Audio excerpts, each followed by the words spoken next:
Hello and welcome to the YouTube channel for Pacific Coast Auto. My name is Derek Weldon and we're taking a look at a 2005 Toyota Land Cruiser Prado. This one here is a 120 series. And so this one here was bought from auction here in Japan. We are exporting this one to the country of Tonga. Okay, so this one has 72,000 kilometers on it, 3.4 liter super ultra reliable engine. And so probably nothing's going to happen to it forever.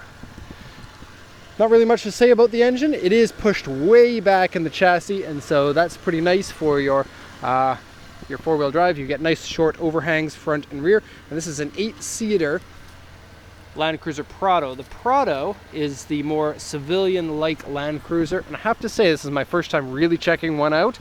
Very much like this series. The 90 series of the Land Cruiser Prado, which came before these ones, I very much like. These ones are a good step up. They're actually a pretty cool vehicle by today's standards. They are big and domineering and cool looking, and they look like they aged pretty well too by the look of the vehicle. Nice robust interior.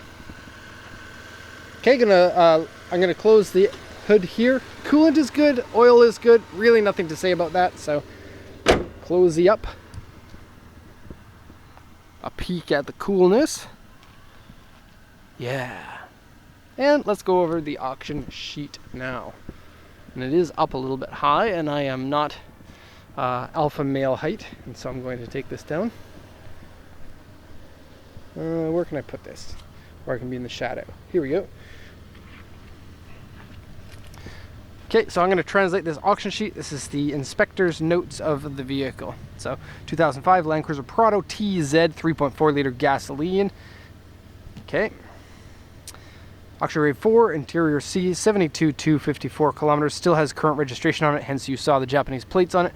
Automatic transmission, alloy wheels, power steering, power windows, airbag, aftermarket HDD Navi with full sag TV, which is digital TV, and reverse camera. It's a Panasonic Strata, which is kind of the $4,000 range or so, I believe.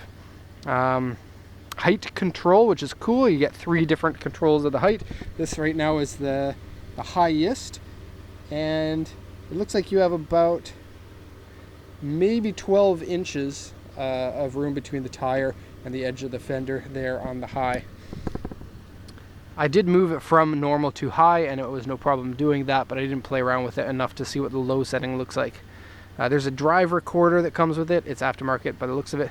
Dashboard has cracks. Oh, this is the auction report, so any of the problems with the car. So dashboard has cracks, underside has some surface rust, over fenders scratched, especially the left rear right here.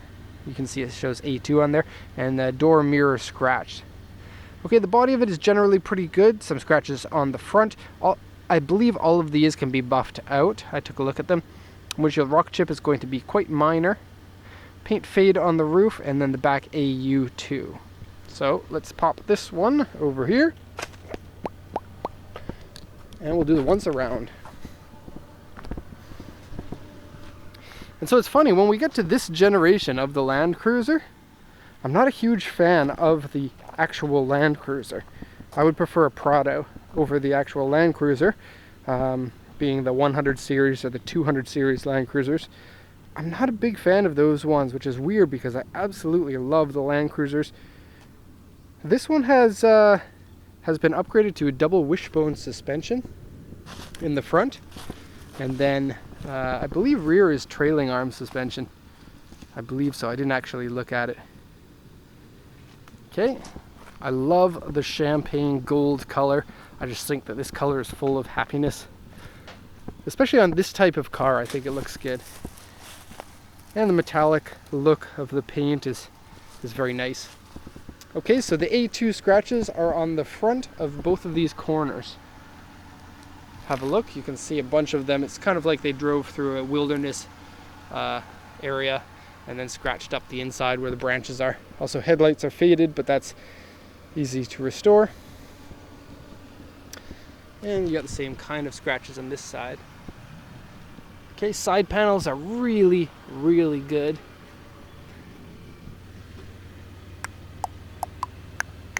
Okay, that one, those are the A2 scratches.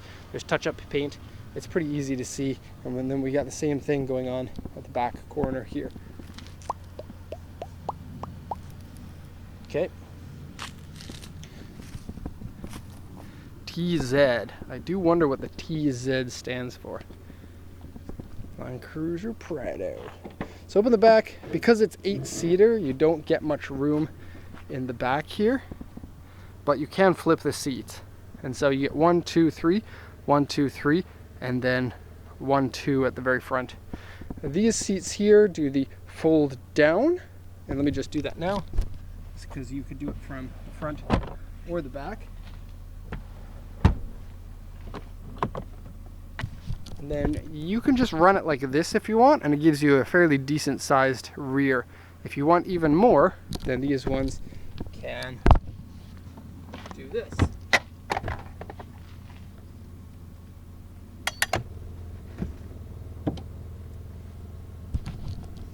And you can flip them against the side. Now they do flip up a little bit tighter than that, but I didn't want to spend too much time doing them. There we go, we can do it one-handed. And they flip up like that to give you a really decent sized back. And most of the people who have these aren't going to be using the third row seats. As you can see, let me just flip that one up again.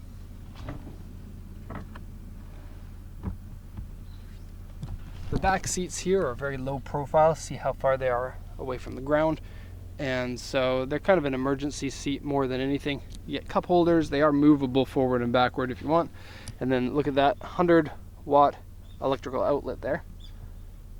100 volt and 100 watt. And so you cannot plug in a vacuum to that.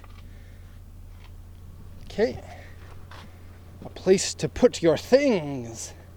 And handle time, in case you want to close it. I don't know if these are aftermarket. Let's see. Actually, it does look like it's the stock curtains. Cool that it does come with curtains. And it sounds like that hinge is going to need to be oiled. Okay, we usually do driver's seat first, but I'm feeling frisky today, and so we're going to do back seats first. This looks like the original plastic. It's a Japanese thing to leave plastic on your cars. It's weird, in my opinion. Got more curtains here. And then these seats, you can do different reclining levels. I think there's like 3 levels of recline, and right now it's in one of the middle levels. Kind of short seat cushion, but not too bad. And then lots of leg room you can see in here. You have your own controls. Rear cool. How was that button not pushed? I can't think of anyone coming into the back of here thinking, you know what, I don't want to sit in a cool place. And we have vents up there for your rear cool, and there's rear cool over there. That's cool. That's cool. Okay, have a peek there at the front. Really modern looking.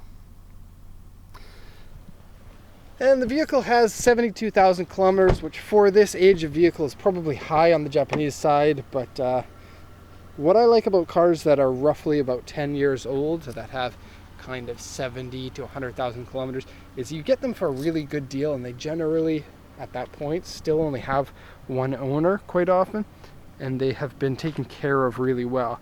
And so when we went to buy our vehicle, I got a 120,000 kilometer car that was 10 years old and paid just a fraction of what it's worth. Condition is really good.